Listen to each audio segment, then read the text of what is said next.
So in this Keynote tutorial video, I am going to be showing you guys how to strike through text here on a Keynote presentation. So once Keynote's opened up, what I want you to do is go to the top here and add some text to your design. I'll go ahead and type in the word strike through just like this. I will also make the font a little bit larger just like that, so it's easier for you guys to see. So I'll go 348 right there.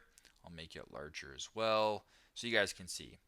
So if you want to strike through the text right here, I'll actually make it a little bit smaller. There you go. If you want to strike through the text right here, simply just press on the text, open up this right hand side, and where there's this S with the line going through it, press on that, and you can strike it through. Now if you only want to strike through certain words, so if you want to strike the word strike, you can highlight strike, press on that, so strike is strike through, but the through part isn't. If you want to undo it, it works the exact same way. So very basic, very simple, very straightforward. This is how to strike through text on a Keynote presentation.